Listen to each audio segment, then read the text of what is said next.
Hello everybody and welcome here on the Elite Racing Network. We are getting ready for another night of the SMRI Productions Grand National Series here for the Elite Racing League. This is race number 6 of the season, and we are coming to you live from the virtual North Wilkesboro Speedway. Good throwback to 1987 here in North Wilkesboro, North Carolina for the Signing Day Sports 150. And this ought to be an exciting race. The 0.63 mile short track here at North Wilkesboro is set to be a really good race. Second short track race of the season. The first was at Iowa a few weeks ago. And now here we are, race number 6 of the season. Qualifying has just gotten underway. The fastest man in practice was the 37 of Ethan Burrell. But right now in qualifying, Gerald Campbell's on the top of the board, but still a lot of cars left to go. This is a 150-lap, 94.5-mile event. Should go by pretty quickly. Expect some cautions, but I really think this will be on the cleaner side of the normal short track races you might get from, say, Bristol, Martinsville, and so on. But we'll see. You never know what you're going to get here at short tracks like North Wilkesboro. Now, alongside me, like usual, Jordan Owens doing some production as well, bringing you all the live shots that you're used to seeing.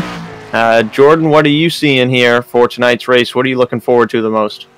Well, a couple weeks ago, we actually ran the trucks here, and we actually did have some pretty good green flag runs. So I'll be looking to see, what the tire wear is like for these guys, how well drivers are able to conserve that right front on a longer run. I think is going to play into this pretty big.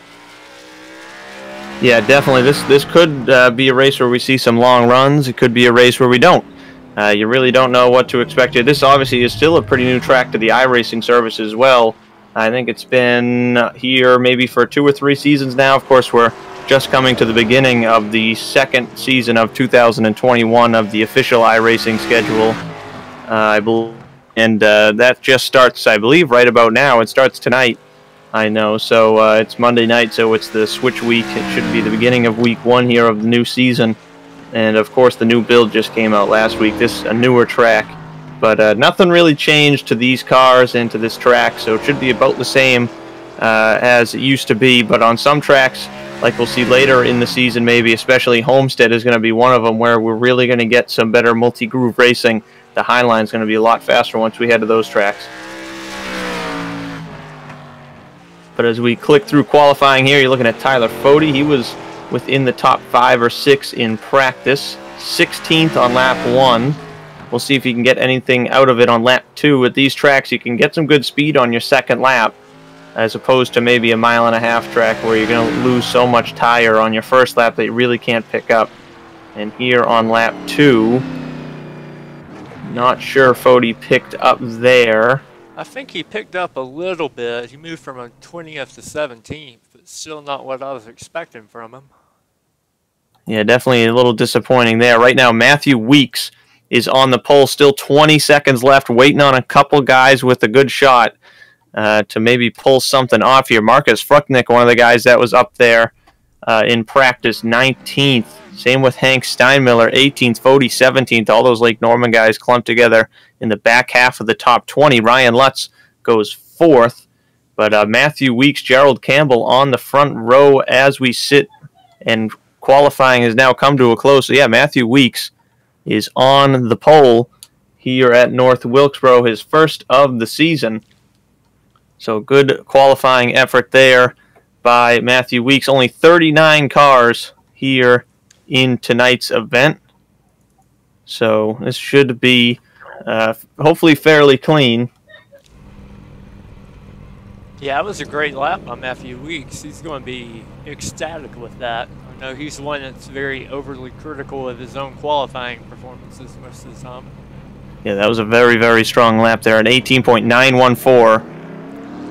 So we are going to, since there were 39 cars, that does trigger the heat race. We set it up so we can have more than 43 entries, so that forces us to have a heat race. But that lap by Matthew Weeks was the fastest that anyone has run in this session. Practice, the best lap in practice was a 9:25, so Matthew Weeks picks up to a 9:14.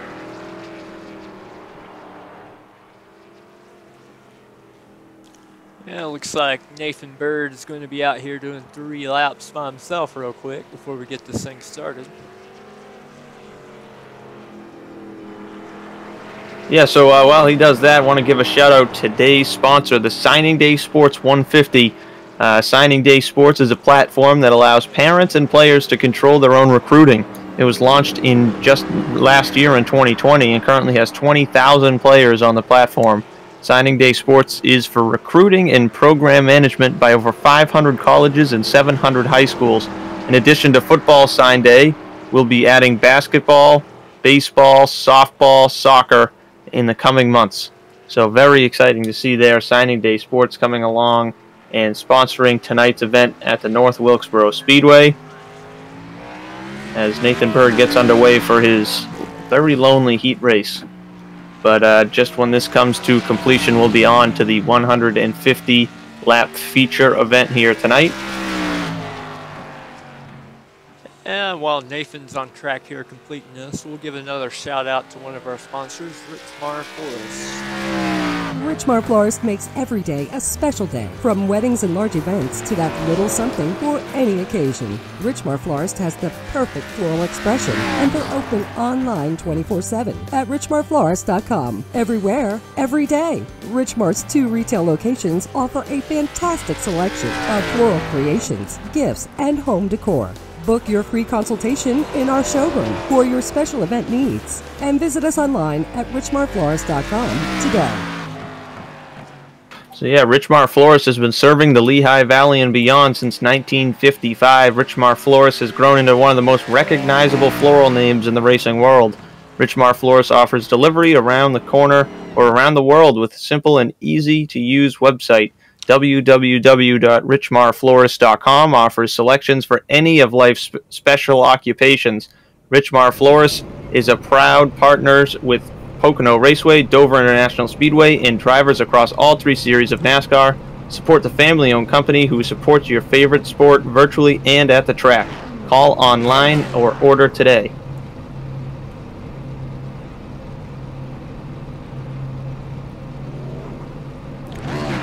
So we got the field gridding up now for the main event. Go ahead and show you the starting lineup while we're at it. Yeah, Matthew Weeks on the pole. Again, first pole of the season for Matthew Weeks in that a number 11 Toyota Supra for Pro Edge Racing. That is also the second pole for Pro Edge Racing. David Tooker got it at Las Vegas. And now it is Gerald Campbell on the outside of the front row. And then throughout the field, you can see there on your screen, good qualifying result by Scott Crump. We saw him get the pole at the Cup race at Bristol on Wednesday night. Brian Blauman, solid 7th place start as well, has been impressing week in and week out as you continue through the field. Yeah, we got a lot of good drivers back there starting mid-pack. It's going to be interesting to follow through this event. And we got those green balloons shooting off from the infield. Of course, reminiscent of when this race, I think it was the first Union 400, 500, something like that, back in 1987. They launched the green balloons from the infield, so cool throwback there as the balloons are released and the field hits the 1 lap to green here at the North Wilkesboro Speedway.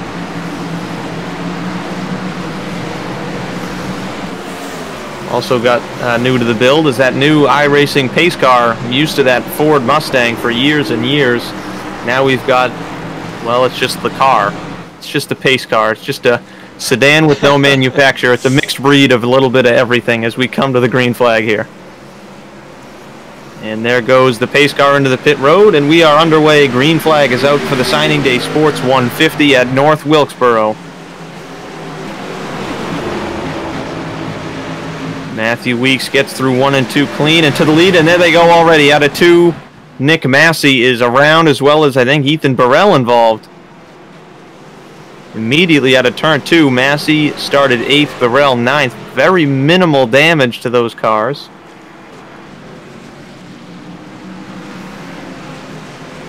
Yeah, Massey got loose on his own on the outside and barely made contact with Ethan Burrell, who had to dive low to miss it. Yeah, I have a replay here now. Yeah, I was talking to some of the drivers see a replay there. You see Burrell just kiss that inside wall, that inside guardrail, which does deal a pretty heavy amount of damage. But he should be okay. Still a lot of racing to go. It's an EOL for the 48 of Nick Massey for causing the accident as well. But what I wanted to say here is I spoke to some of the drivers before the race, and so did you, I know, Jordan, and a lot of what was mentioned was these cars are really loose, which is something that maybe you don't get so often at short tracks, but hot, slick track and a loose setup could provide for a lot of cars out of control on their own, like we just saw there with Nick Massey. Yeah, I heard a lot about being loose off turn 2 and turn 4, and sure enough, our first incident is off turn 2 there. Yeah, Nick Massey comes into this race 10th in the point standings. So he's been pretty solid this season for sure. And I think even Burrell got off pretty easy there.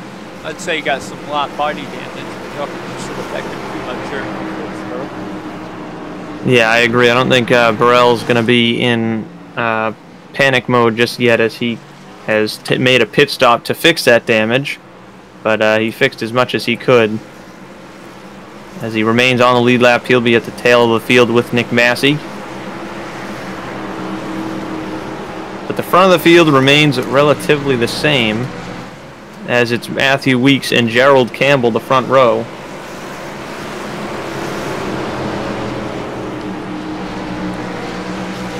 One guy I also wanted to mention, not here, missing this race, is R.C. Enerson, who won the last 2 straight. He won Las Vegas and he won Road America, which were the last 2 races, dominated at Road America, and also ran a really strong race at Las Vegas where he won. So that's going to be his drop week. He hasn't missed one here in the SMRI Productions Grand National Series yet this season, so this will be RC's drop week. At this moment, he still gets those wins to count him into the playoffs as we go back racing. Oh man, Gerald Campbell makes a good run. Oh, but he gets so loose on the top. They remain dead even here into 3. He did good to hold on to it there off 2. He's still fighting it. Out of control there into 3. Cold tires is probably also not helping the loose condition of these cars. Damian Leininger on the inside. Now this track is really unique in that it doesn't seem like it if you're looking at it from the camera views, but it's really a multi-groove track, even in 3 and 4, but especially 1 and 2 as the caution is out again. Jari Brupasher is around in turn, out of turn 4 on the front straightaway. Caution is out again, but this track really does work well with multiple grooves, more than you'd expect other somewhat flat short tracks to work. Yeah, I was hoping to find a replay for it, but I couldn't pick up anything. Yeah, Jari was running at the tail of the field and it came around on him all on his own, and he nosed it into the wall. He was running at the very tail of the field. Honestly surprised it brought it a caution, but somebody was behind him. It's an eventful start to 150 laps here tonight. Yeah, that is for sure. It's expected, though, as these cars are still on cold tires. We're getting them warmed up now, so I think we can see ourselves a good run here soon. But, I mean, none of the accidents have been because of guys bouncing off each other. It's self-spins. That's the second one already into this race, as Jari's going to park it for the night in the 24 car. 38 drivers took the green flag in this event. I believe one car who did make a qualifying time never took the green, and that was Joseph Causey. Not sure what's going on there, but he has not taken to the field, and he did qualify for the race. He's not in the session, so I'm not sure what's going on there, but he scored 39th in a DNS right now and did not start this race. And, I mean, he comes in here 6th in the point standing, so he's a competitive driver that is having some sort of issue. He hasn't missed a race yet all season either, so hopefully Causey's able to bounce in here really quick, because 10 laps in, I mean, he can still make up some spots. We already have one guy dropped out of this race. Yeah, it's looking like Causey might be joining RC, is using this as his drop week. Yeah, that might be the case. Which right now, what would become the counting race for those guys. RC's worst race right now was Iowa, where he scored 24 points. And Causey's worst race was Las Vegas, where he scored 21. So that's what'll count now, as though that's what the drop week was coming into this race. And now that will become a race that counts, and their drop week will be tonight, where they missed the race. So, yeah, too bad that they had to miss tonight, but missing a race is not the end of your season for sure, especially if you have a win or a really good point standing situation like Kazi does, or a win like RC does. He has 2 wins now. Yeah, here we go. The field's starting to double up again. Get ready. Let's go green. Yeah, you see Matthew Weeks elects to take the outside line for the restart. David Tooker is on the inside. That's his teammate. Yeah, it could be some strategy playing out here. So coming to the restart, it's going to be Matthew Weeks, the control car, number 11, on the outside in that Toyota Supra. Green flag is back in the air. Back racing again. Weeks is going to be clear into turn 1. He's going to keep it up on that high groove where you can get a lot of speed here on exit. And he does just that, as they're going to remain side by side for second. It's Tooker on the inside of Gerald Campbell. Campbell got really loose on the previous restart. He's kept it on the track, pointing the right direction so far this time, but Tooker is going to get by him. Oh, Damien is going to turn Gerald Campbell. Oh, and that's going to be huge in front of the field. Oh, man. Massive, massive pileup. I saw it coming. Damien went into the corner too deep and turned Gerald Campbell.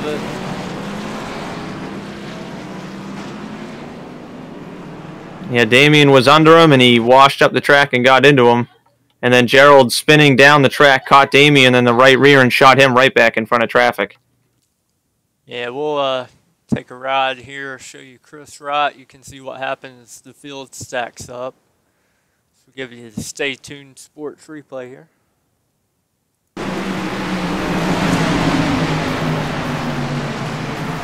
Yeah, nowhere for those guys to go. They initially went high because they saw Campbell spinning to the bottom, which is what everyone you'd think would have done, but man, Damien got caught in the right rear and back up the track he went. Yeah, it looks like it's going to be an EOL too.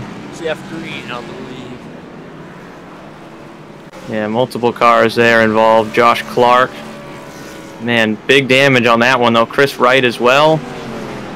That one definitely hurt a lot of cars. Chad Frankenfield has heavy damage as well. He was right in the mix of it as well in the big checkup. Ryan Lutz. Basically everybody third on back picked up some damage from that one, just about. Brian Blauman, Harrison Talon, all in that checkup.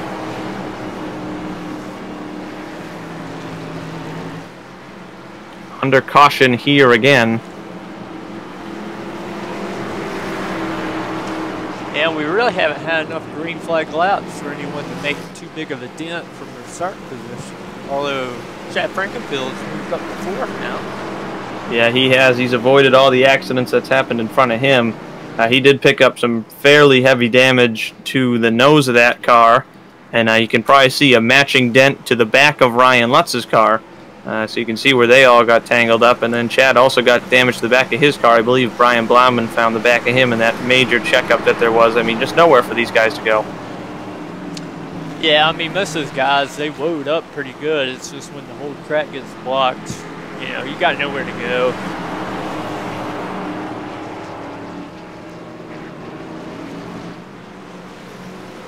I have several drivers with cosmetic damage already here. Yeah, luckily for them, this track, again, it really doesn't matter that much as long as it's not too major, which there's a couple guys out there that have some damage that's definitely going to be a little bit more major than others, like maybe Damian Leininger. But, I mean, most of these guys should be all right. Andrew Rucker also picked up a heavy amount of damage, but for the most part, I think everyone's going to be fairly all right here on damage-wise. As we take one to green here, Matthew Weeks going to take the outside line again. Yeah, it worked out pretty good for him there that last restart. I think, especially knowing he's got a teammate on the inside of him. He's got nothing to lose, taking that outside and try and get a good jump. Yeah, and overall, it's really not that bad of a line to have, whether you have a teammate or not. I think the advantage is having a teammate on your inside is you know that they're not going to throw it in there and door you up the track. When if we're in a late race situation, they definitely could. Yeah. Another driver. So back underway here into turn number 1. Weeks on the top again. Took her on the inside. Chad Frankenfield trying to make it work on the top. Now up to 3rd. Past Ryan Lutz on that outside line. They remain side by side. Lutz wanted to come back on him there. I think, yep, he's going to try. Let's see. Frankenfield's in a really good line here on the top of 1 and 2 is where you can find a lot of speed if you run it right and you have the room. Oh, he's going to slide it huge out of turn 2. Now he's on the inside in 3 and 4, which on the short run can be better. Oh, he's going to use up that 36. Hard racing here for 3rd. I think Lutz might be able to pull it up off here on top. Oh, Chad's going to slide in there and take him out. Lutz, Frankenfield in front of the field again. Holy mackerel. Lutz is in it hard. Chad Frankenfield, I mean, it's looked somewhat similar to Damien's accident with Gerald earlier, except that time you could see Chad just drove it in way over his head and lost control before he even got to the corner and took out Lutz with him. Lutz is going to be one angry driver after that. Yeah, I don't think he's going to be alone.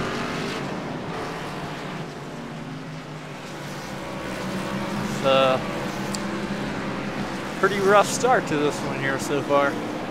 Yeah, that was too bad. It took out a bunch of guys, too. Jeff Green, Hank Steinmiller, 2 other guys that got some heavy damage. It's going to be an EOL on the 15 of Frankenfield, as the EOLs are already piling up on this one. Man, this is going to be a long night for some guys, and especially the guys that are getting knocked to the back of the field here. They got to drive all the way back to the front. It's not an easy thing to do. Yeah, especially not the grand scheme of things. 150 laps is a very short race here. Yeah, even though we've done most of the race under caution, we're already almost 25 laps in. That's quite a ways.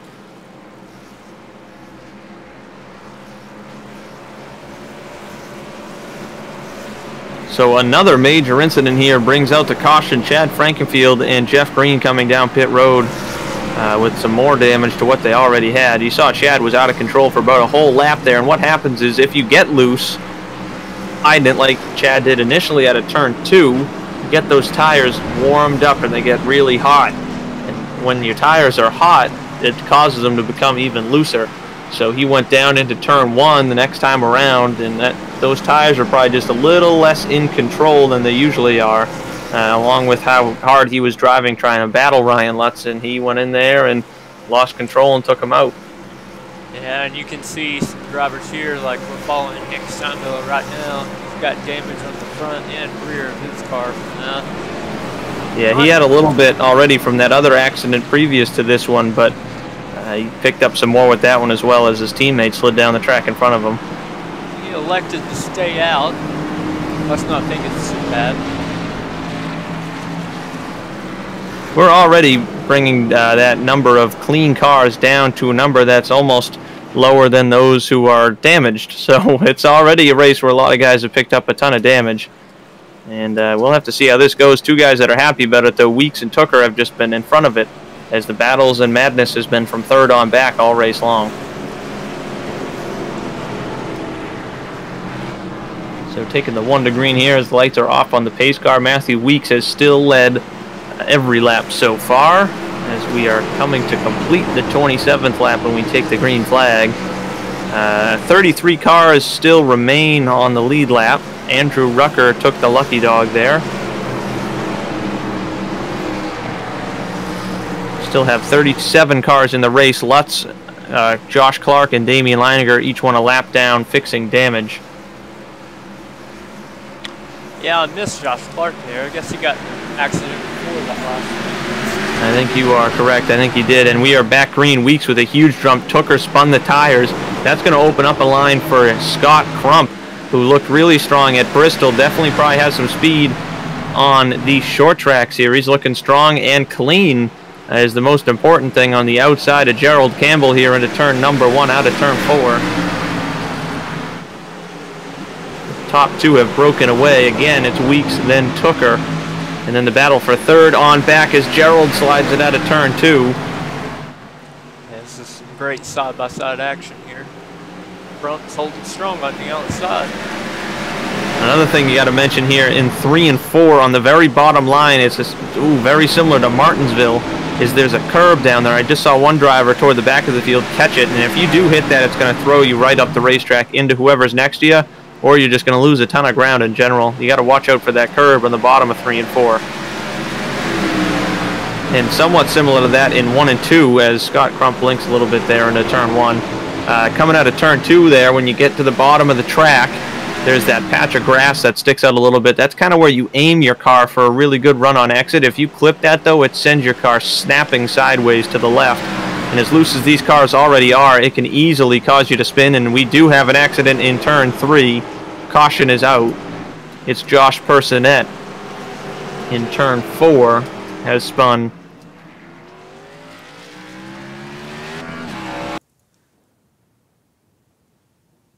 He was running in 18th position. He drove it in, trying to make a move on the inside of Zach Evans.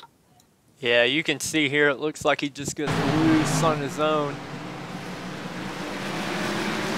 Yeah, and then he overcorrects it. Instead of sliding down in front of all those guys, he yanked it right, and Chuck Sweeting had committed to the top to avoid it. Nowhere to go for Sweeting. Yeah, Chuck's just an innocent bystander there.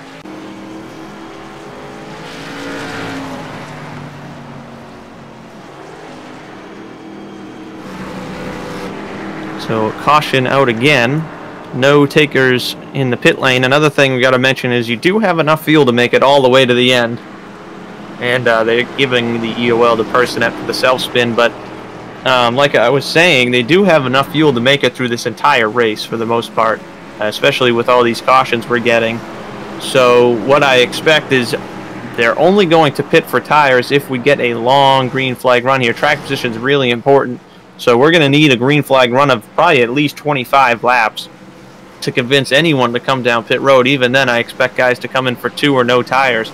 As you see Damian Leininger there get the lucky dog. So that brings us another car, now 34 on the lead lap as we stand. But definitely expect limited pit stops from these guys today. If we can pick up some green flag racing, then I would expect more. Yeah, I don't think these guys up front are going to want to come down until they know for sure that most of the field is going to follow them.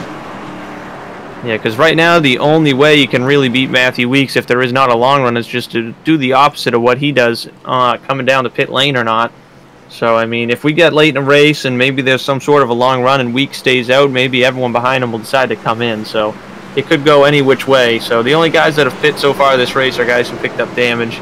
None of them are running within the top 22 right now, so they're all in the back of the field. The first car I have listed as one who's pitted was Ethan Burrell, who pitted on, I believe, the first or second caution. So it's really not an advantage to pit, especially when it's that close. So it's really only when you get damage unless we get a long run. Yeah, Ethan's made his way all the way back to 22nd, so most of that's just over avoiding the rest of the wrecks that's happened so far. He still has a pretty clean car even after getting into the grass on that first wreck, which is left front there. Pace car lights are off. One more lap to green here at the North Wilkesboro Speedway. Again, the Signing Day Sports 150 here for the SMRI Productions Grand National Series, as this race at the completion will mark the halfway point of the regular season. So guys are really going to have to start looking at these points and see where they stand, because the top 14 after tonight, or after the regular season race 11, which is Martinsville, make the chase. But we are back under green, underway here at North Wilkesboro. 37 laps completed. Matthew Weeks on the top and to the lead. He's going to hold on to it over his teammate David Tooker there, who's going to clear into second. Battle for third on back between Crump and Campbell. Crump's been rolling that top line really well. Let's see if he can get a run here out of turn 4. Not quite clear of Campbell. See, he's going to get a really good run here out of 2. Harrison Taylor made a great run up to 5th. Started at 14. Yes, he has. Harrison Taylor on a really good run. A fairly clean number 51 Chevrolet, as Scott Crump has moved into the podium position number 3. Talon and Blauman going at it there for the 5th position.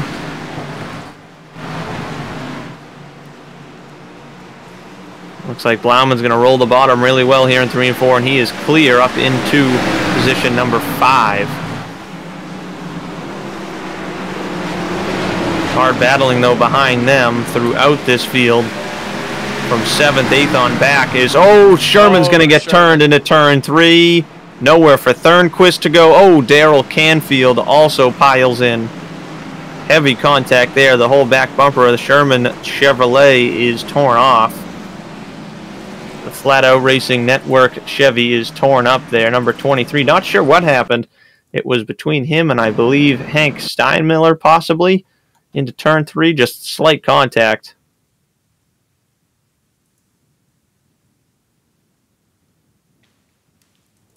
Yeah, coming out of turn 2, Hank Steinmiller came up the track. Sherman was on his outside.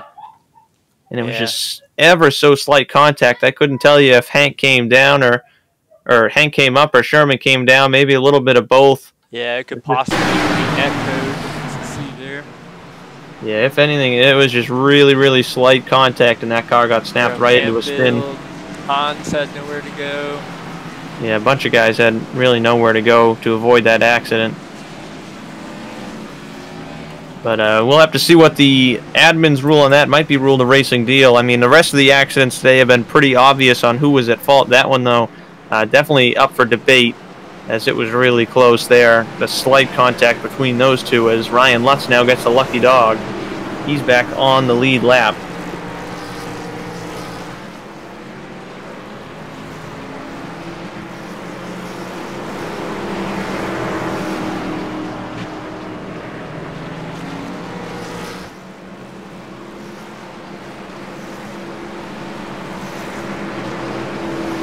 So still closing in. It'll be just over 100 laps to go when we take the green for the restart.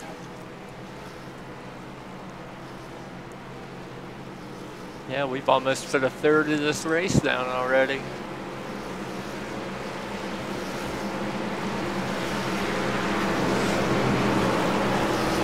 So race control, the officials have ruled the incident a racing deal. There was actually another incident in the rear of the field that did not cause the caution between the 05 of Nathan Bird in the outside of the top 20. That was out of turn 2. It didn't trigger the caution, but either way, it was deemed a racing deal. That one was between Bird, Frankenfield, and Dewar. Kind of just a bit of a pinball game going on back there for the most part. But caution came out for the spin on the 23.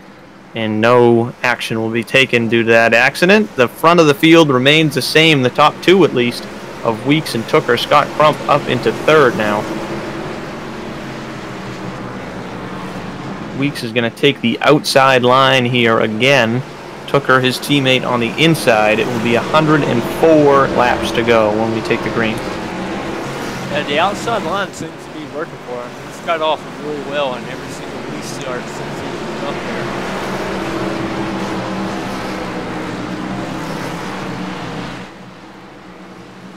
Well, here we come to the restart. Hopefully we can get ourselves a good green run. As you see, Weeks get right up against the wall looking for a good run off the corner. Pace car is in. Green flag is out. Ooh, Tooker spins the tires really bad that time. Gerald Campbell's going to have a run at him for 2nd. Have to see if he can get grip here out of turn 2. Scott Crump's going to suffer because of that, because he was right behind Tooker with nowhere to go, restarting in 3rd. Campbell, though, with the 4th place on the restart, is going to be at the advantage here. Out of turn 4, they are still side by side for 2nd. Yeah, this is a great battle here. Matthew Weeks watching all this in his mirror with a smile on his face as he continues to run away. Ooh, Campbell got just a little loose and kissed the wall out of turn 2. That's going to give Tooker just the advantage he needs and up into 2nd place. Tooker's going to hold on to it. Campbell 3rd. Harrison Talon up to 4th. Scott Crump falls to 5th, and he's going to have to do all of that hard work all over again if he wants to make it back to the top 3. Looks like Scott Crump's going to take a look at Talon here. To the inside he goes. Ooh, Crump got loose. Now Thornquist to the outside. We saw Thornquist pretty heavily involved in that accident, but kept it straight and was able to maintain his position because he never really spun around. He kept it straight, just bounced off the wall and the spinning Sherman machine, and Chad Thornquist battling for a top 5 here.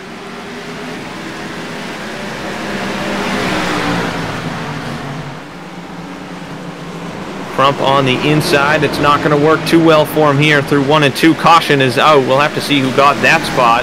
That was dead even the moment of the caution, but it is Damian Leininger in the back of the field here, who had just got back on the lead lap a caution or two ago. That car is torn up from an earlier accident. We'll back up and take a look at it. Looks like that's going to be a self-spin on Damian out of turn 4. Ooh, he did a great job keeping it off of Jeff Green and off of the inside wall. Yeah, he just got loose and overcorrected it. Yeah, he did quite the dance there down the front straightaway. Caution just comes out for it. Also want to mention Thomas Sherman. I don't know, his damage might have been bad enough that it caused required repairs because he has found himself in the pit lane for quite a while here. He's now 10 laps down. He's not out yet officially, but he is in the pits for a while. Also had a couple takers there on pit road. Scott Crump came in, Vincent Isabella, Josh Robin. It's the first time we've seen any real competitive cars come down the pit lane. It could Gerald very Campbell as well. You know, it could very well be their only stop of the night. We'll have to That keep could an eye be on it. that.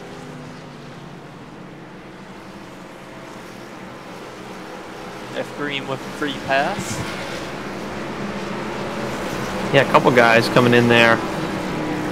Interesting call. 100 laps to go. They're going to plan on sitting on those tires for the rest of this race possibly and hope those other guys come in and they'll stay out. So that's our first bit of strategy there. I really don't mind the call as long as you don't get stuck in an accident. I remember Scott Crump on Wednesday night during the Cup race was really upset because he made a call to pit early, fairly early in the race from the lead when a lot of guys stayed out, and first thing that happened on the restart was a huge accident and he got taken out in, and it ruined his chances of winning, and he had a really fast car. And let's see if he's making that mistake again, or maybe it'll pay off here this time around. Obviously a different race, but we'll have to see how it goes for Crump, as he was the first one out of the pits in 23rd. Actually, it was Gerald Campbell in 21st, the first one out of the pit lane.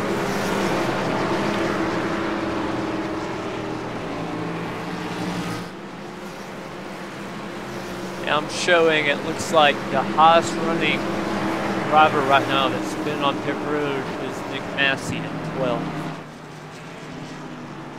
I believe I have that right.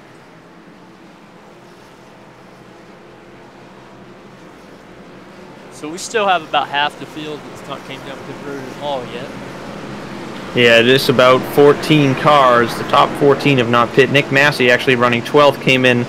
He spun out of turn 2 on the opening lap, so he's running 12th, but everyone else in the top 14 has yet to pit 15th on back, has been in the pits.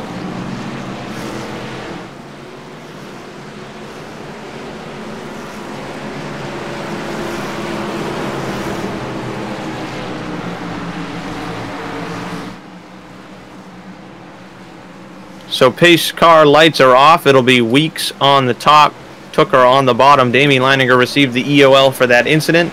He is at the rear of the field. We are back green and underway. Matthew Weeks down to the bottom line through turns 1 and 2 in front of his teammate Chad Thornquist, making the move here for third, looking for second on David Tooker.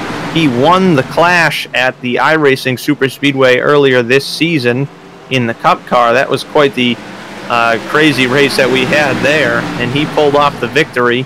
And now he's got himself running in the top 3 here in the SMRI Productions Grand National Series at North Wilkesboro. I know he runs in the Truck Series as well, but he's putting himself together a good run here in a heavily damaged number 92 Chevy. Yeah, this is a fantastic start to the race for him. He started in 25th. So. Caution is out 71. 71 David Carpenter around on the back straightaway. Looks like netcode to blame for this one. Yeah, we'll back up and take a look at it anyway. Out of turn number 2, Carpenter was on the inside of Nathan Bird, who gets just the slightest bit loose out of turn 2. He comes down, and there's quite a bit of netcode between them, but it sends the 71 spinning to the inside wall. Quite a bit of netcode. So caution out again. The top 2 remain the same. Thornquist third, Talon fourth, and Blauman fifth. Tyler Fode, that number 40 car is actually might be spotless, which is not many of those types of cars left, the spotless type. But there's definitely not really a mark on that car, the number 40. He's up to 6th now, started 17th.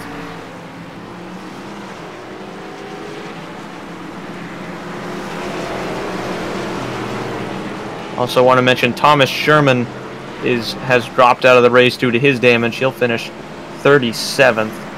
And that wreck was called a netcode incident, so no EOLs. That's too bad for Thomas Sherman. Has had a really rough season. Really, he's 18th in the point standings right now, and this one's going to hurt him for sure. So hopefully he'll be able to bounce back, though, next week.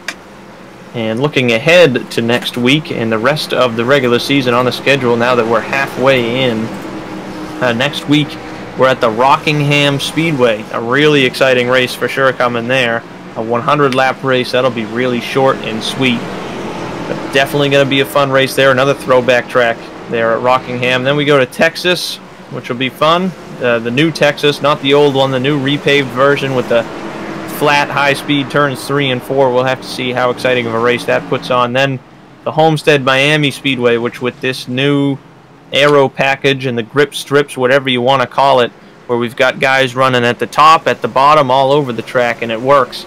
It's going to be cool to see the multi-groove racing come together. And then Darlington Raceway is race number 10, and then race number 11 is Martinsville Speedway, 150 lap, and that's the regular season finale. And also want to mention Darlington, their race 10, I believe, is a throwback paint scheme race, so that'll definitely be fun to see all the cool paint schemes that these guys put together. I've already seen a couple of them announced on Twitter, and they look really good. Yeah, throwback and a check, full race lessons as well. So that'll be a big week for these drivers. Yeah, it definitely will be. I know the Cup Series on Wednesday is also full distance, so it's going to be a long one. Green flag, and oh, huge wheel spin for Chad Thornquist from the inside line. Stacks up the bottom really bad, but he gathers it back up for the most. Lost a spot or two. He's got Hank Steinmiller on his outside. That 92 car still squirmy all over the racetrack sideways, trying to gather it back up now that those tires have got heated up on that restart. He puts it back to the wheel again, though. He straightened it out. Now Hank Steinmiller, Tyler Fode, Marcus Fruchtenick all move forward in the Lake Norman Chevrolets into positions 4, 5, and 6, but the lead remains the same. Matthew Weeks and David Tooker. Ooh, we got one spinning in the back, and it's Scott Crump. Caution is out, so a lot of beating and banging back there. Crump barely spun. I honestly didn't think it would trigger a caution, but it did. The 90 car involved. He's going to be regretting coming down pit road now. Yeah, I was going to say he had a clean car. He was running well, and he pitted, and I was going to say, just like Bristol, and this one just looks like Daryl Canfield, a couple cars ahead of these guys in the 17, got the wall out of 2. Everybody checked up, stacked up, and the 90 ended up on the butt end of the stick, unfortunately, and he got turned into turn 3. Yeah, I think he might have gotten to the back of Dustin Deere there right before. Yeah, he got into the back of Dewar. Yeah. And then got on the brakes and got hit by, I believe, Josh Robin behind him in the 8, who we haven't spoken much about. Hasn't been having a great race in the number 8 car there, Josh Robin. He got into the back of Crump and sent him around. So just a chain reaction there, racing deal, no EOLs. So that's too bad for Crump, though, who was having a really good run. It's still not over yet, though.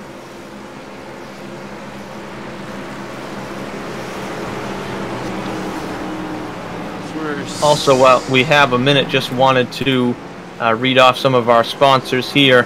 Again, this is the SMRI Productions Grand National Series.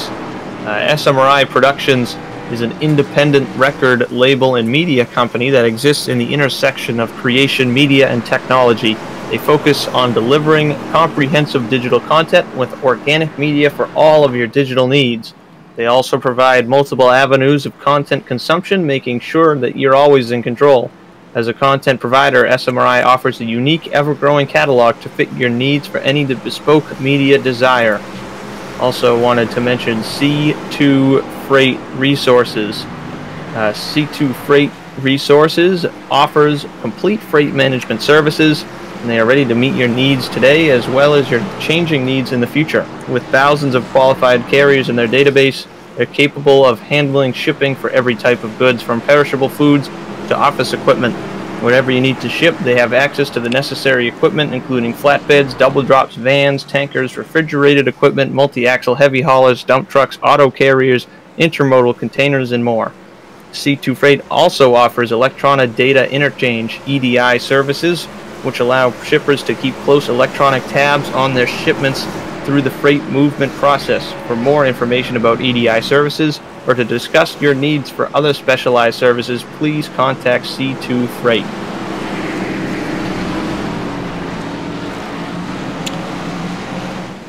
Here we are doubling up, getting ready for the restart here. We're coming around for completing lap 7. Yeah, so just closing in here on the halfway point. Still have 34 cars on the lead lap, 36 in the race. Josh Personet's a lap down. Chris Wright is 3 laps down, 35th and 36th. Pace car is in. Matthew Weeks controls it on the top, and he clears David Tooker into turn 1. And it's going to be Tyler Fode in that lucky restart position, number 4, which has proven to be stronger than number 3 as he battles on the top side, looking for position number 3. Fode's going to get it here as they enter into 3. Taylor fighting back. Yeah, showing some strength there on the bottom of 3 and 4. Just loses that momentum on exit, though. Fode's going to power up into position number 3. But the way it's been working is every restart, the guy in 3rd loses to the guy in 4th. But they haven't been able to catch the top 2 Pro Edge Racing guys there with David Tooker and Matthew Weeks, which Tooker is kind of on the bumper of Matthew Weeks, but still not making a move just yet. Yeah, this is going to get interesting. Weeks has led every lap so far. Oh, heavy contact in the back. One car just got buried in the wall. I think it was Gerald Campbell. Everyone stayed straight, though. We remain green. Take a look there. It's Chad Frankenfield running around 10th place. Highest up of those that's pitted so far.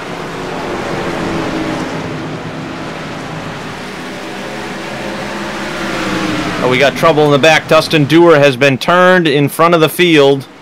Jeff Green involved. Caution is out. 2 cars in turn number 2. I was watching. Chad Thornquist was dirt tracking it through 1 and 2, and the next thing you knew, it was Dusty Dewar sideways as well. All on their own into turn number 1. These cars are out of control, loose, and he would have had it saved, but then got tagged by Scott Crump with nowhere to go, as well as Jeff Green involved. Yeah, I got the Stay Tuned Sports replay here.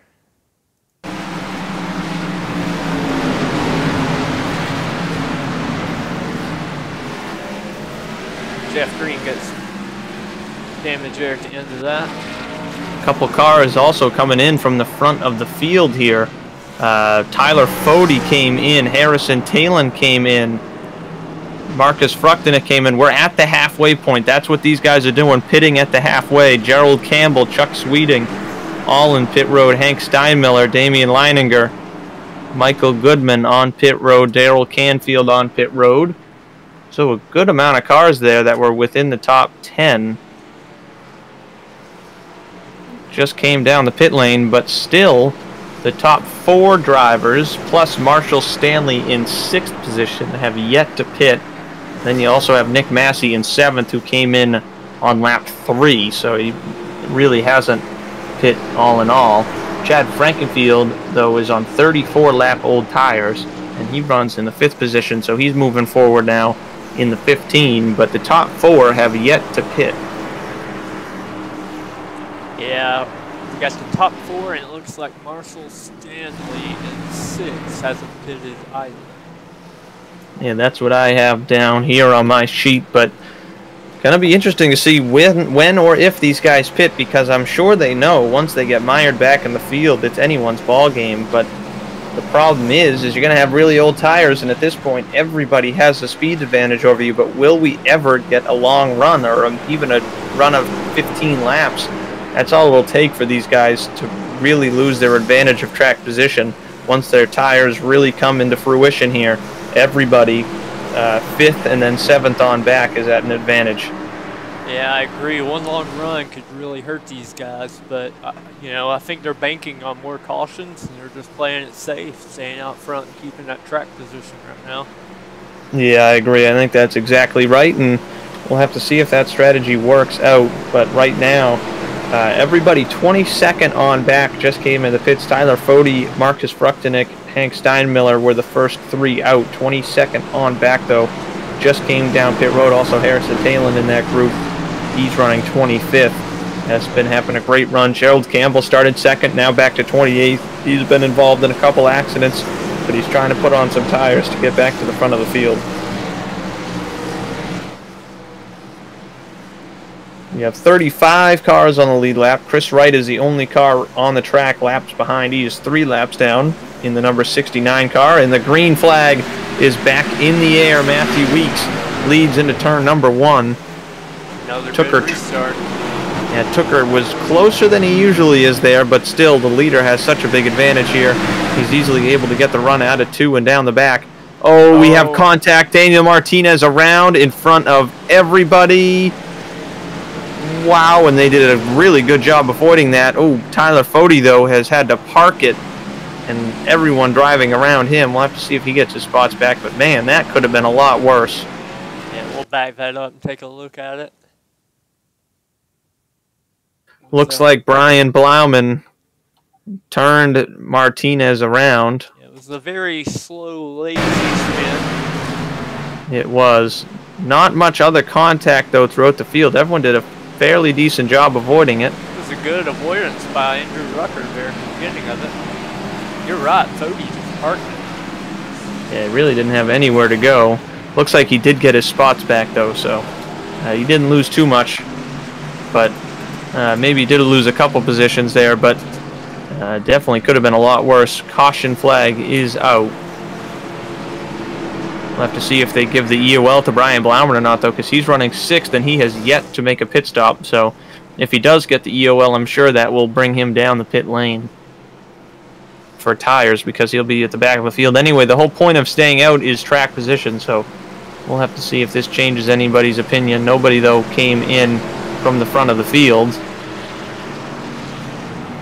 Chris Wright got the lucky dog, and he's going to need 2 more to get back on the lead lap, but at this rate, I think he might just make it.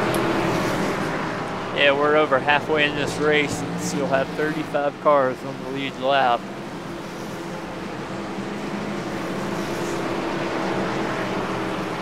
Yeah, these cars, they just hold up so strong that the way it always runs out is, even if there's a bunch of crashes, bunch of cautions, it really takes a lot to take somebody out of the race.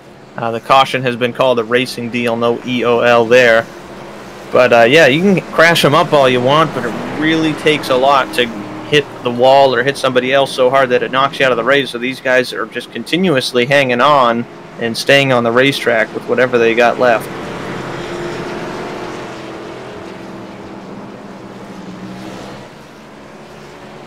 One, for example, Andrew Rucker, who was at the back of the field, I think he actually got a lucky dog toward the start of this race, is 5th right now. Albeit he pitted really early and stayed out through the pit stops that a lot of the guys had, but man, yeah, that's pretty impressive that he's moved up to 5th position nevertheless. The freshest tires we have up in the top 10 would be Ethan Bureau. It's on 31 lap tires, lap old tires, that is. Yeah, he's the first guy that came in that mass migration of guys that came in the pits from the front of the field. That was around lap 50.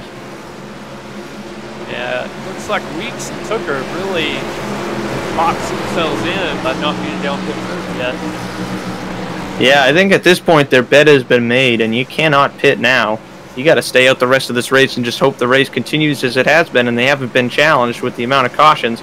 Here we go, green flag, back racing. Let's see if Chad Frankenfield with that damaged number 15 car, but does have 40 lap fresher tires than these top 2. If he can make something happen. He's still got his nose on the outside of Tooker down the back straightaway, but he's going to back out really early and just settle in there in 3rd position. We'll have to see if he can make anything work of those 2 guys as they battle. Marshall Stanley and Brian Blauman still have yet to pit. They battle for 4th and hold up the rest of the guys behind them that are probably trying to make something happen with these tires. Caution flag is out. It's the 83 again of Michael Daniel Martinez on the front straightaway now. That is 2 cautions in a row. He didn't cause the first one, but this time it's a self-spin by the 83. That's going to be the caution. He was at the tail end of the field already. But that'll be an EOL for Michael Daniel Martinez. He lost it out of 4 and got clipped on his way around by, I think, Damien. Yeah, Leininger got a piece of him, but nothing major there.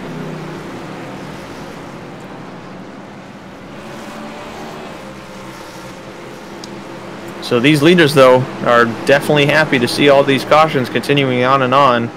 They would just love to see this race keep going like it's been going. Not sure if we'll get a run or not.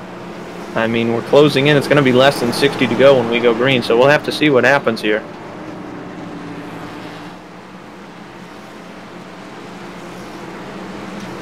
Yeah, Weeks, Tucker, Bauman, and Stanley. That's the 4 drivers we have left that haven't visited pit road, and it looks like they may not be coming down this race at all. Yeah, I think some of these guys, I mean, really, if you haven't pitted, it's going to be tough to decide to come in so late and you've really got nowhere to go. Yeah, they just won't have enough laps to make the track position back up, I don't think. We see that Chris Wright getting another lap back.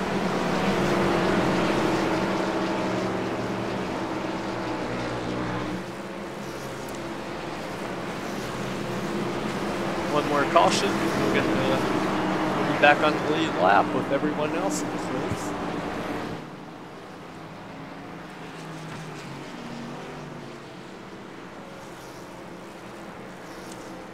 I do think it would be interesting to see if we can get a green flag run and see what Chad Frankenfield can do with these guys up front. Yeah, I really think he's got something, as well as Ethan Burrell, who was involved in the incident on the opening lap, fell to the rear. He's pitted a bunch, and he's got himself some fairly fresh tires and decent track position running 6th. We'll really have to wait and see how this goes. I'm honestly clueless on how this will go. We could, for the way these races go, we could see ourselves a run to the finish that lasts 60 laps, and Weeks and Tucker wind up finishing 30th. But, I mean, you never know. We could see cautions like this to the end. We could see a 20-lap run, and then maybe Weeks and Tucker are forced to pit. It's just going to be all about how the cautions fall, if these guys are able to control their cars for the rest of this race or not. I'm curious to see how this one comes to a close. It's going to be a really big question mark. All you can do right now, if you're Tucker, Weeks, Blauman, is hope we don't get another, or hope we get no green flag run. Yeah, but if you're all these guys with tires, are praying for a run to the end here. That would really help them out tremendously, or maybe at least some sort of decent run, and then some sort of decent run, and then a caution to bunch everyone up, and then we'll see how this goes. Though it's going to be interesting to say the least as we come down to less than 60 laps to go. 58 to go as we take the green flag. Matthew Weeks leads Tucker into turn number 1. Clear to the inside. Top 2 breakaway battle for 3rd. Like usual, the outside line 4th position starter has the advantage so far as Brian Blauman. Chad Frankenfield, though, trying to make it roll through the bottom line here in the number 15 Ford Mustang. Caution. It's Goodman around in turn 4. See if we can get a look at a replay on it. He got turned by Josh Clark. We did. Yeah, Clark drove it in deep. Goodman kind of moved, he washed up quite a bit and kind of gave Clark a hole, but Clark got into his left rear and turned Goodman around there in turn 4. Yeah, we got the Stay Tuned Sports replay here. Goodman was running around 28th position at the time of incident. He's got a nice little St. Patrick's Day scheme going on this week. I was going to say the same thing. If I had a pick for paint scheme of the race, I'm really liking this Goodman number 44 car. He's got some really good sponsors on the car as well. He's got Bafana on the hood, Whitetail Smokeless, who sponsored last week's event, as well as, of course, Brock Beard. I'm not sure if you're familiar with him, but LastCar is a really popular website, really popular on YouTube. Love the content that Brock Beard and Lascar puts out there into the NASCAR community. So really cool to see that name on the deck lid there, the Lascar logo on the deck lid of that 44 car. Might just have to be paint scheme of the race, and of course St. Patrick's Day as well. Yeah, I agree, and I know Brock Beard quite well. You're right. Puts out some of the best content in all of NASCAR, really, on Twitter. Yeah, on Twitter, on YouTube, everywhere. He does it all.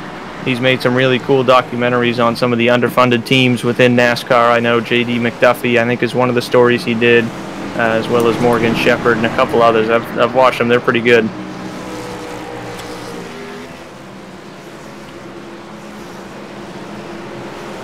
Well, Matthew Weeks has led, obviously, more than half the laps in this race. He's led all 97 so far. It's going to be probably over 100 laps he'll end up leading in this race easily. And that's going to give him the bonus point for leading the most laps, getting the pole, leading a lap. So he's got a good buffer there. He came into this race without a win so far this season. And he sits currently in the point standings. He sits in... I'm trying to find him. He's further down the list than I thought he was. Oh, never mind. He's at the top. He's 5th in points. I don't know how I didn't see that there. Matthew Weeks is 5th in points right now. So, I mean, a solid start to the season. He has 3 top 10s and 2 top 5 finishes this season. So, pretty solid start for Weeks. I remember he won the season finale last season, but he was not a part of the championship. And he could find himself locked right into the chase here this week with a win. And during that first round of the chase, we find ourselves at the Charlotte Motor Speedway, which is the track he won at last season, so he could find himself some success there. We'll have to see how that goes for him. But Matthew Weeks, we can't count our chickens before they hatch, though. We can't already lock him in the playoffs here, even though he's led all this race and he's 5th in points. Still a ways to go here. Coming to the green, it'll be 51 laps to go. Pace car is in. And here we go, green flag. Matthew Weeks with the jump again. Let's see if Frankenfield can do anything with Tooker to break up these PER top 2.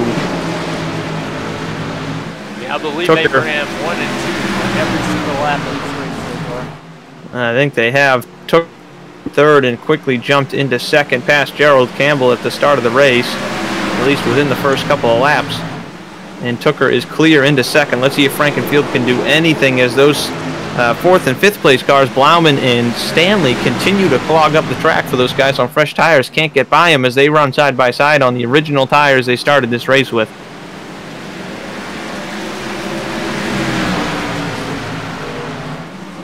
Yeah, Daryl's blocked in. He's wanting to go somewhere, but there's nowhere to go. Yeah, Beryl on slightly fresher tires than Chad Frankenfield. Not much fresher. He pitted a caution later. He's got 50-lap-old versus Chad's 60-lap-old. Oh, Josh Robin made contact with Rucker at a turn 4. Look at Ryan Lutz up the middle. Oh, they're going to make more contact around. Robin saves it. Major checkup through the field. Everyone keeps it straight somehow. Yeah. Man, that was some madness there. They wrecked without wrecking. Also, Ryan Lutz, I wanted to mention, look at that back bumper of that car is gone. He's running 7th as they are really stacked up through the back of the field. You see that madness there from 15th or so on back. It's just a hornet's nest of guys on newer tires than other guys, and I think we've already, this run has only been like 5 laps. I think it might be the longest run of the night. And it's just madness through the middle of the entire field. Guys checking up on each other, slide jobs, crossovers, door slams. Every word in my vocabulary is being used right now. Yeah. Some really hard racing through the field, but we've been lucky enough to stay green thus far. The top 3 remain single file, though. Nobody's been able to make a move, but they know the way this race has been playing out, you gotta make a move while you can, because the green flag laps are definitely far fewer than they are at most tracks here at North Wilkesboro. This might be your shot to gain a position here, but the battle for the lead still seems to be a stalemate. thought Frankenfield was going to have more for these guys once he got up there, but they seem to be pulling a little bit of a gap on him right now. Caution is out. And yeah, those top two were running away. Holy moly, we got a major, major pile up in the front straightaway into turn one. Man, there were at least 4 or 5 cars heavily damaged. David Westergreen, Dustin Dewar, and I think there was at least 1 or 2 more.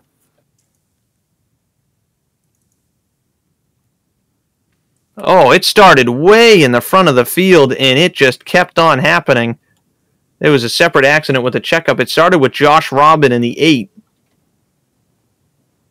who was running in 10th, and he blew up. He lost the motor coming down the front straightaway. Wow, he must have had damage from an earlier accident and was running hot, because that was the first long run, so guys with engine damage that were at risk of blowing up hadn't really known that yet, and he went out there, did 5 laps, and lost the motor running 10th right in front of Marcus Fruchtenich. Yeah, I got the replay here.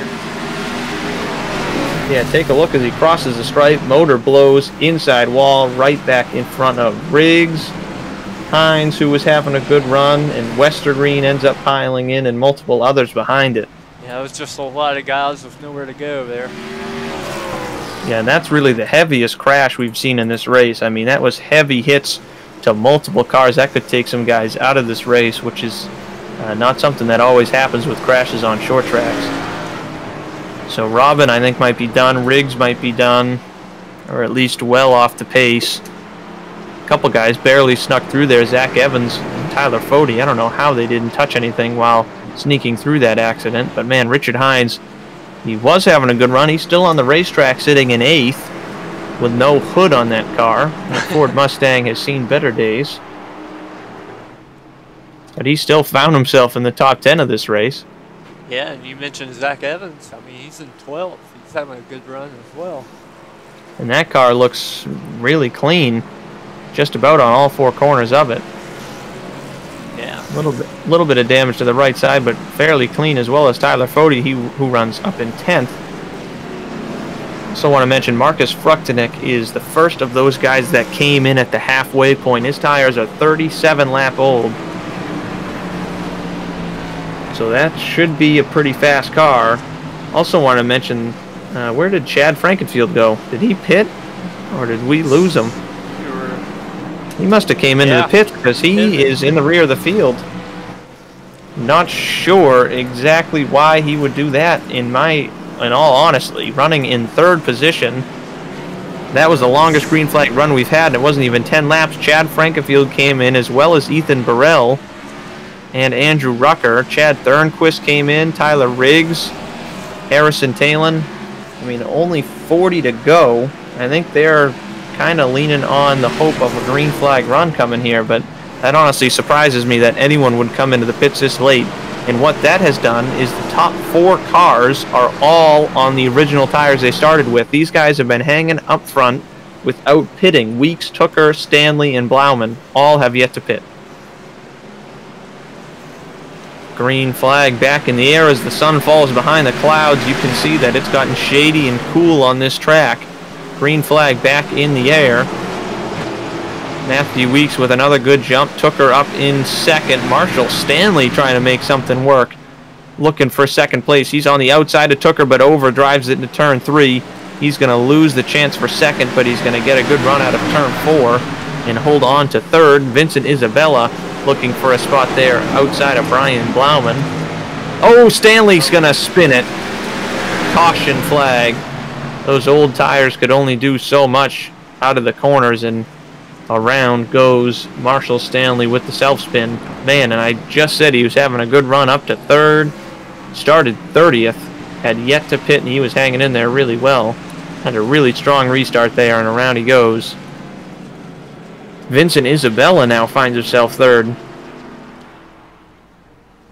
As much as it stayed the same between the top 2 drivers, the battle for 3rd has found so many new faces up there. Marshall Stanley, now Vincent Isabella finds himself in 3rd. Yeah, we'll take a look here at this spin. Loses it on his own. Yep, snaps around out of 2, as we've seen so many times already in this race. Didn't cause any damage. Oh, he can come in for 4 fresh tires and maybe rebound for a pretty solid finish. Still a good ways to go, and if you spin out like that, that opens up the opportunity to pit. So no harm, no foul on pitting now for Marshall Stanley, who found himself now at the rear of the field. Also want to mention David Westergreen is out of this race in 35th, Josh Robin 36th, both out of the event. So too bad for them now falling out of it. Also Chris Wright, who I mentioned a little while ago, I think he was 4 laps down at one point, back on the lead lap in the number 69. Yeah, now up to 29. It's just quietly been digging. It goes to show if you don't give up, get back on the lead lap and put yourself in position for a halfway decent finish here. Especially if you keep having cautions. Yeah, that's one thing I always try to do personally is no matter what, if I can get out there and finish the race, I'll do it for the most part, especially in a long season like this where you're battling for every point and, everything like that. If I get into an accident, I'm not the guy that's just going to park it. All right, I spun out, I hit the wall, I got a minute of damage, I don't want to putter around all day. No, I'll go out there and I'll putter around all day if I have to for all the points I can. There's definitely more wrecks to come, and he's definitely got a chance to make up some spots.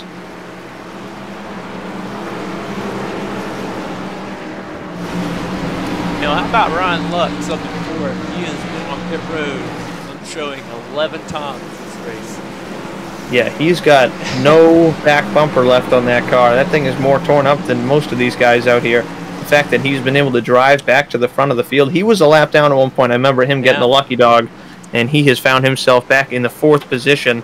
Another guy torn up, though, Richard Hines. I've mentioned him a few times now. He's started 31st, running a really strong top 10 in 7th place right now. Gerald Campbell, who found himself bouncing off of a little bit of everything but the hot dog stand in this race.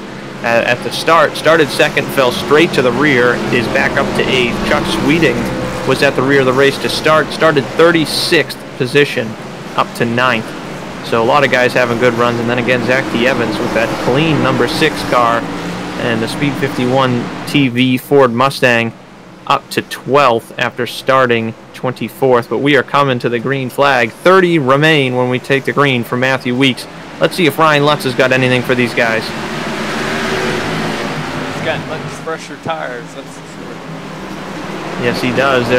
His tires are about 70 laps fresher, but that car is about 70 years older. It might as well be with all that damage he's got. We'll have to see if he really struggles on the straightaways down on power. He's keeping pace pretty well with Tooker right now. We'll have to see how aggressive he gets as Lutz moves into 3rd and teammate Marcus Fruchtenich into 4th, who has had a long journey to the front. He's on the freshest tires out of anybody within the top 5. Him and Gerald Campbell and Tyler Fody are all within the top 10 on only 47 lap-old tires. Fruchtenich finds himself on the back bumper, or what was the back bumper of his teammate. He gets sideways out of turn 2.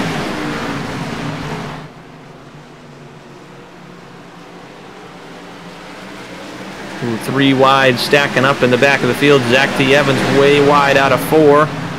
Gonna hold on to it. Yeah, he did. He got a good run out of the corner. He's still digging way up there in the 3rd groove. Gerald Campbell caught the wall there out of 2. That's the battle for 6, 7, 8 as Fody tries to make a move on him. Yeah, Lutz is not really keeping up with Weeks and Tooker. They're driving away from Lutz. That could be partly because of the damage. Maybe it's just all about clean air. Who knows?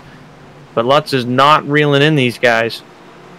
Yeah, this is about the biggest gap Weeks has had so far in this race. Of course, he hasn't really had many laps to build one. Yeah, I'm surprised it comes now when he's got so much older tires. Also, one thing Lutz might be considering here, Marcus Fruchtenich, his teammate, and yeah, there it is. Right as I was about to mention it, he moves out of the way. Oh, but he chops down in front of his friend Vincent Isabella there. He chopped his nose off coming back to the bottom. Not sure Vince is too happy about that one as he went to let his teammate by. But Marcus Fruchtenich is a car with minimal damage compared to a lot of cars through the field, and he has tires even fresher than those of Ryan Lutz. 52-lap-old tires for Marcus Fruchtenich, but for the leaders, they are just as old as this race. 128-lap-old tires now for those top 2. Fruchtenich is reeling them in. We'll have to see if this goes green, just how much that plays into this. He's got Yeah, 75 lap fresher tires. 23 laps to go here. I'm not sure if Marcus wants this to go green or if he wants maybe one more caution just to erase that gap. But the only problem is now that he's running third, that's a disadvantage on these restarts. You know the guy with the advantage on the restarts is fourth, which is now Ryan Lutz. But we also now know that he doesn't have the speed that Marcus Frucknick has due to more than likely his damage as well as slightly older tires. But we'll have to... Oh, caution is out. Michael Daniel Martinez, again in 3 and 4, has, I believe, been turned around. Caution is out.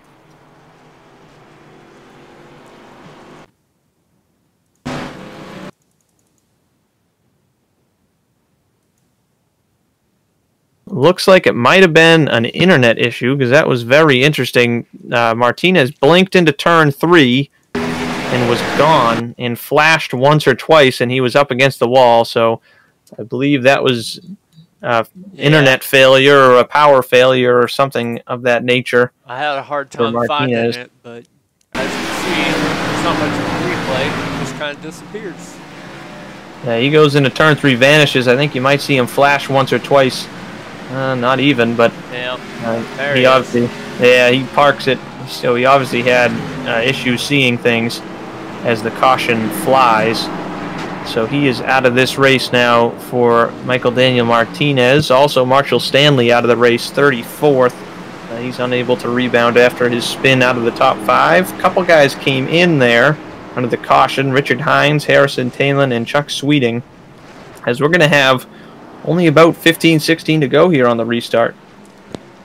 Yeah, this whole not pitting strategy may actually play off for them, but you know, they don't have a buffer anymore. Brian Blauman's the only one that's not pitted as well, and he's all the way back to 6th now. Scott Haney here getting the lucky dog. 31 cars on the lead lap. I'm really interested to see how this plays out because I do think Marcus Frucknick here in the 13 is the best car on the track here on fresh tires as well. Doesn't have a ton of damage. We'll have to see how this goes. Frucknick looking for his first win, and it would be the 3rd different winner from Lake Norman Motorsports. If he can get it done, that'd be the 3rd different winner from Lake Norman Motorsports. Tyler Fody won at Daytona, Ryan Lutz at Iowa. And then Pro Edge Racing had Ethan Burrell win at Michigan race number 2. They're looking for their 2nd win, whether it be Weeks or Tooker. And again, Matthew Weeks won the Daytona 500 in the JoinAPS.com Cup Series earlier this season. So that was definitely the highlight of his season.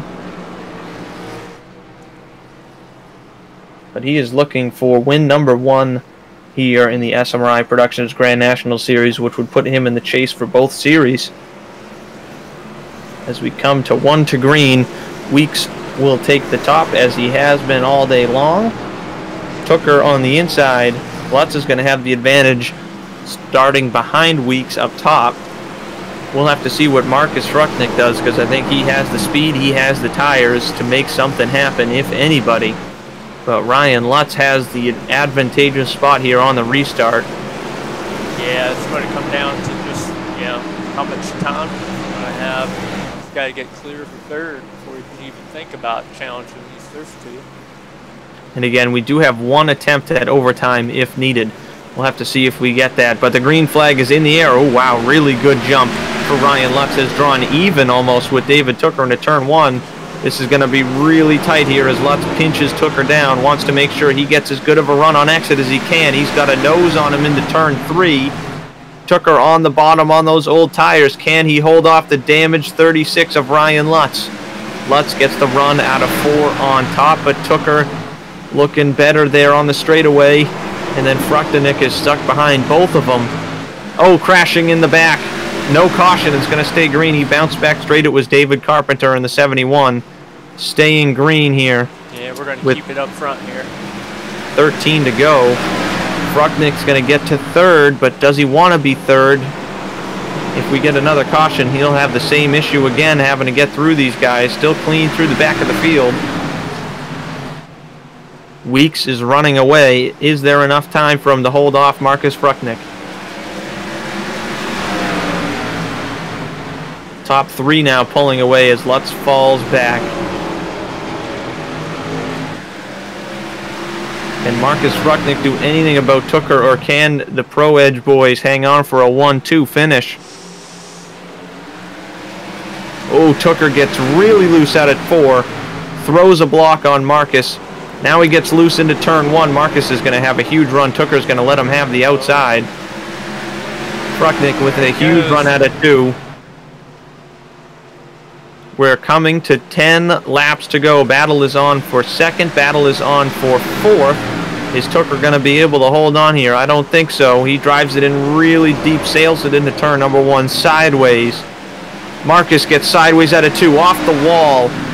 He knows this is a really important pass he needs to make here on David Tooker.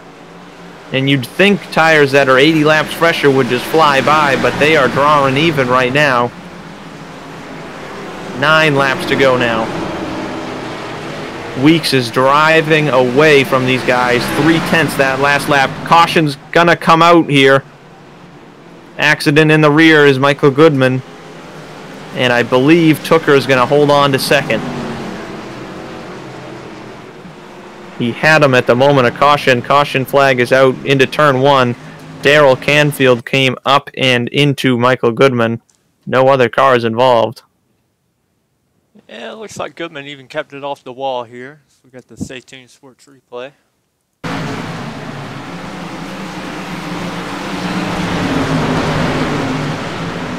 A good bit of contact there. Ooh, everyone avoids. No wall contact.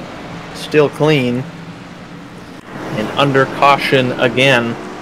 Now this is going to be interesting. I'm sure Weeks was hoping it would stay green there. There were so few laps and he had gained such a big gap. He was in good shape, but it's going to be interesting to see how this plays out now. Also, Vincent Isabella got the spot on Ryan Lutz, so he'll be in the 4th position for the restart. That's who Marcus Frucknick's going to have to deal with. But I do not think we're going to go to overtime just yet. They'll have an opportunity to wad them up and bring out the caution one last time if they just so feel like it. No EOLs for the cause of caution. Jordan, what do you see happening here? Do you see a overtime restart? Do you see Weeks running away with it here on the run to the finish? Do you see Marcus Frucknick coming through on fresh tires? Maybe Vincent Isabella or Tooker somehow stealing one here? Honestly, I think as long as Weeks executes the way he has been on his restarts, I don't think anyone's going to have any time to challenge him. Yeah, I might have to agree with you. So far. He has led every single lap of this race, and I don't think he's had a car next to him since the get-go. I mean, it's probably looking like the easiest win ever for Matthew Weeks if he can hold on to it. He's got a clean car here in the Josiah and the Greater Good Toyota Supra. He's got SMRI Productions on the back bumper. That car is clean as can be. Himself and David Tooker there in 2nd. Both very clean. Tooker found himself in his first real hard battle of the whole race as well, with Marcus Frucknick there for 2nd. We'll have to see what these guys can get for the restart here, because these tires really haven't shown a ton of speed.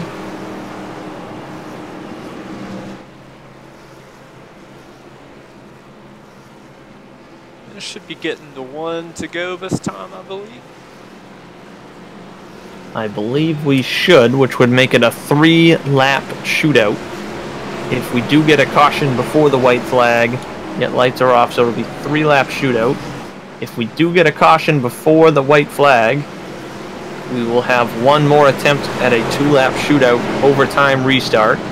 And if we hit the white flag, then there are no more cautions, and we will run it out to the finish under green. No white flag cautions here on iRacing, and only one overtime attempt here in the Elite Racing League. Pace car gonna pull off, hopefully one last time. Green flag is out, 3 laps to go in the Signing Day Sports 150. Weeks gets a little loose there on the exit of 4 on the restart.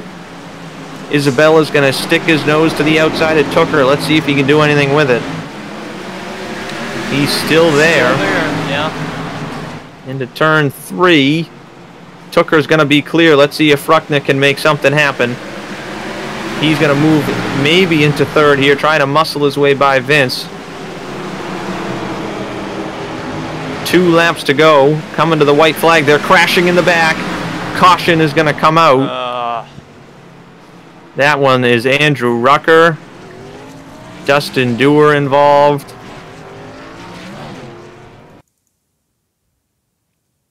Looks like Rucker got popped in the left rear and sent around by Jeff Green. Yeah. Dewar and Hines and Leininger all involved. And that is the last caution flag that this race will see as we head to overtime. Here they go into 1. Green definitely gets into Rucker, turns him.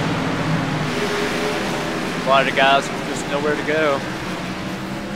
Yeah, that's been the theme of the night for a lot of these major accidents as we hit overtime here in the Signing Day Sports 150. Yeah, I think one thing I wanted to mention here is Marcus Fruchnick has put himself in the 3rd position for all of these last couple of restarts, and that's really what's going to kill him here, because restarting 3rd is a huge disadvantage, and he's going to have to fight Vince Isabella to the finish of this race. And I believe the top 2 are just going to run away with it. Yeah, I guess I should have said I thought it was going to end up coming to a green light checkered. Just it didn't feel right without having it as being cautious as we've had in this race. Yeah, I was expecting a little bit more of a green flag run. I was too. Yeah. I think the longest we might have got was 15 laps. But, I mean, still, I was hoping for a little more than that. I know Rockingham next week, the 1-mile high-banked oval in North Carolina, not far from here, North Wilkesboro, is definitely a much cleaner race, and we've seen it in the past with the Cup Series last season, and that's going to be a really fun, fast race. 100 laps only is going to be really quick. And, yeah, still the rest of the schedule, I mean, a lot of clean tracks. Rockingham tends to be clean. Texas and Homestead, mile-and-a-half, that can be clean. Darlington can kind of be a toss-up. It can go either way. Martinsville, well, I don't know if I want to get my hopes up for Martinsville, but we'll see how that goes. Especially being the regular season finale, there's going to be a lot on the line for a lot of guys trying to make the chase. But yeah, we'll have to see how that goes. Hey, take a look here at our guy Chris Wright. Got all his laps back and all the way up to 18th now. Yeah, it was multiple laps down during this race, and he bounced back. 32 guys on the lead lap, and all of them still running here. That's everybody left. 33rd on back are out of the race. Man, it's been a wild one. Zach Evans trying to find himself in the top 10 here, runs 12th. I mean, Gerald Campbell and Scott Crump, 2 guys that are bouncing back from a tough midway point of the race. A lot of Lake Norman Motorsports cars up front, 7th, 6th, 5th, and 3rd. I mean, a lot of guys bouncing back from rough portions of this race, but some guys like Weeks and Tooker have been here all night long.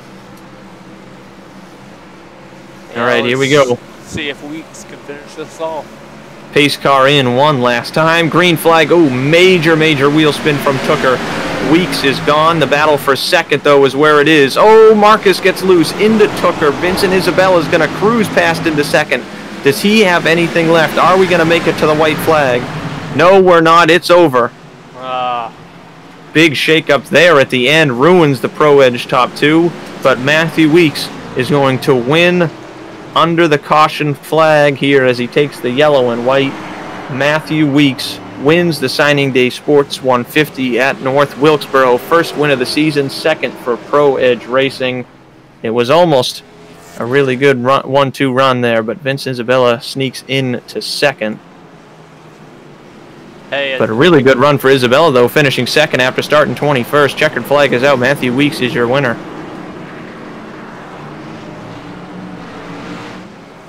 Perfect race for Matthew Weeks. Really perfect race. He led every single lap. At the very end there, I thought maybe Vince will have something for him, moving up into 2nd place on the restart, but he didn't get there. He ran out of time with the caution.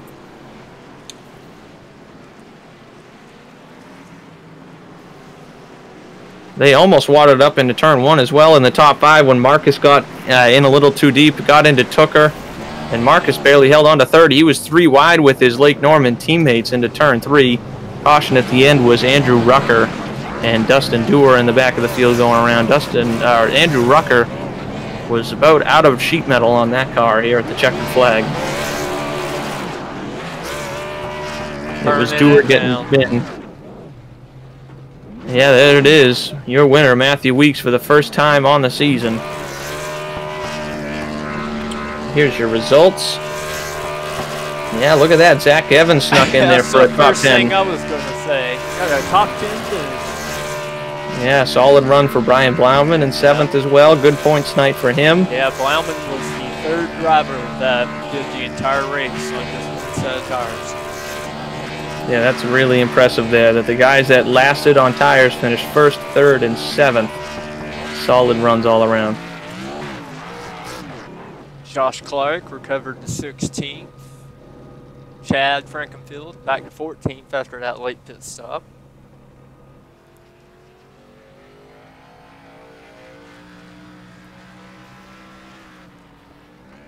Give you the rest of our finishing order here. And that was definitely something, that race. I mean, through the middle of the field, they were just going at it all race, while Matthew Weeks just had an easy cruise to victory lane. First guy we're going to talk to here, we're going to bring up Vincent Isabella. Vincent Isabella, it's Ryan Gavel up here in the booth. You got a copy? Yes, I do. Well, Vince, you came out of pretty much nowhere to sneak into a 2nd place finish. I mean, what a wild race. You were kind of riding around the mid-pack for a while, and you might have had the right pit strategy there because it paid off for you. Yeah, I mean, we had decent speed at the beginning, got up to 10th, and then I figured I'd pit about halfway. And it definitely worked out, just avoided the big one. Yeah, definitely. I mean, it was a really good run for you. Started 21st, moved up for 2nd.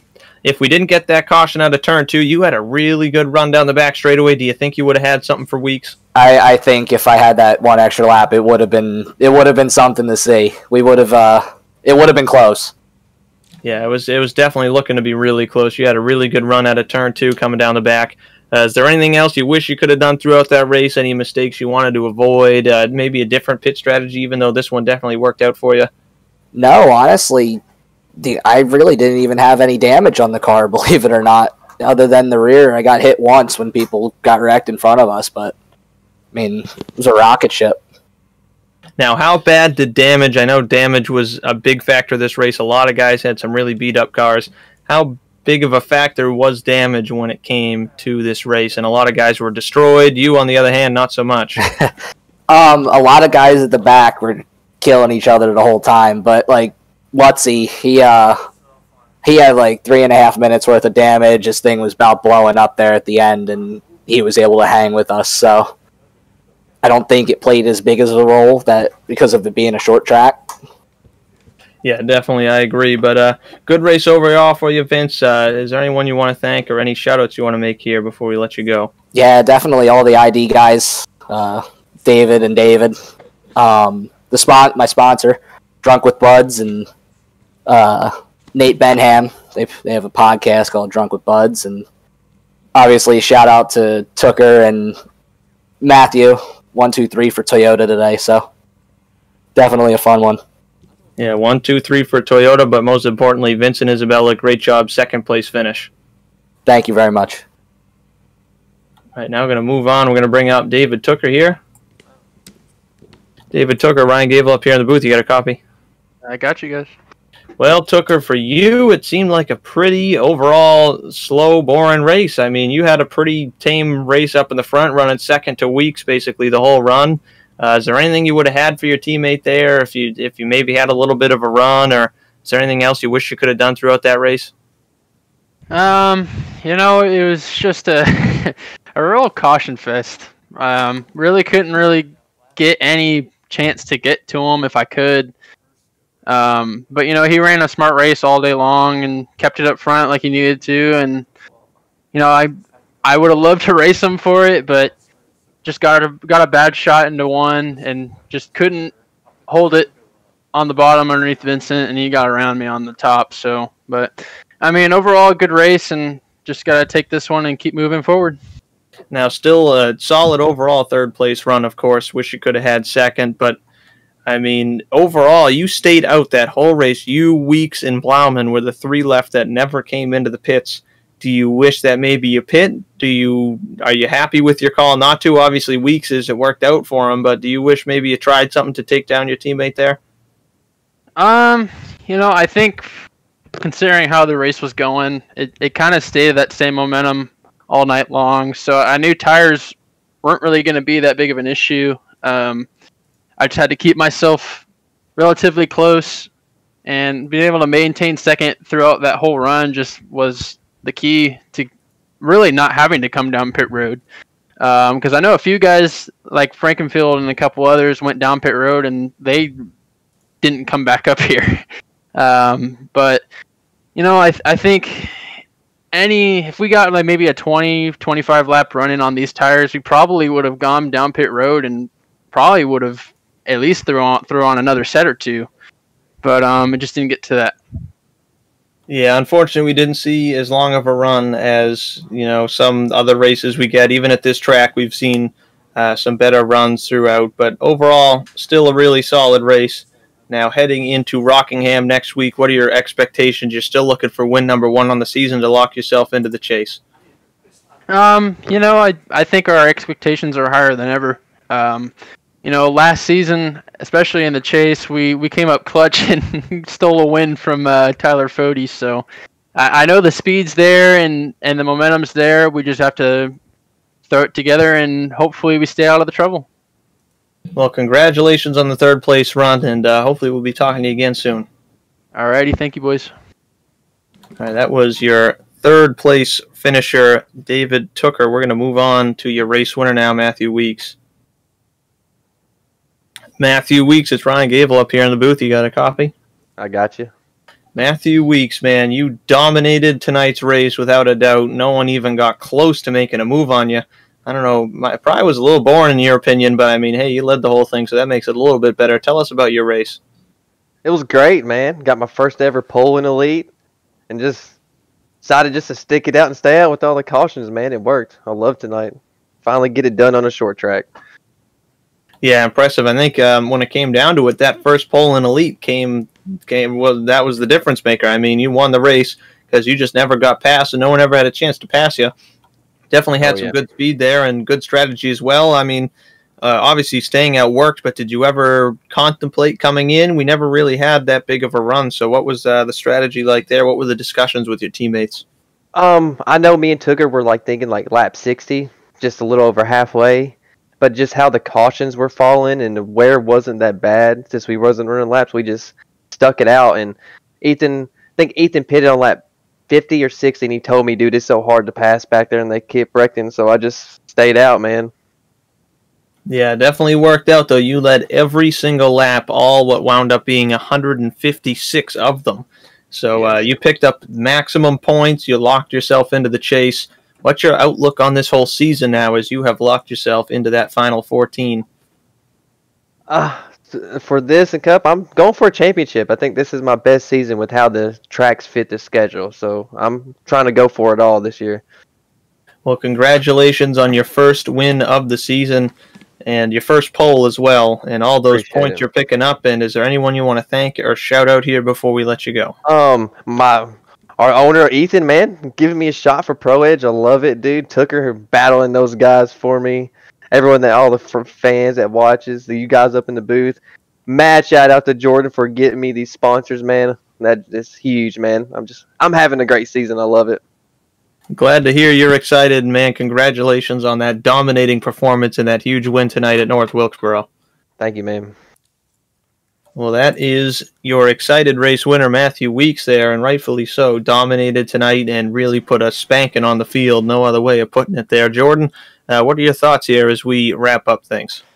I'm just surprised that we saw drivers stay out and not pit the entire race and it actually pay off. All three of them finished in the top 10, and Weeks and Tooker were in the top 3. It turned out to be the right strategy call, and I just never would have guessed that at the start of this thing. Yeah, I am identically what you said. I am really shocked on how that worked out like it did. I mean, I knew staying out was going to be probably a good call, a call that could make you finish well, but I at the same time expected maybe some longer green flag runs too. So a mix of a lot of things, but at the end, I'm shocked that those old tires held on as long and as well as they did. And man, that's a really great win for Matthew Weeks, and really want to congratulate him. But thank you guys for tuning in here to the Elite Racing Network for the Elite Racing League's presentation of the SMRI Productions Grand National Series. We're now halfway through the regular season, and Matthew Weeks picks up his first win of the season. Next week, same time, same place, we are at the Rockingham Speedway for a 100-lap race, and that is bound to be a good one. We'll probably see some better green flag racing there, but thank you all for watching the Signing Day Sports 150 for the SMRI Productions Grand National Series, and we'll catch you next week.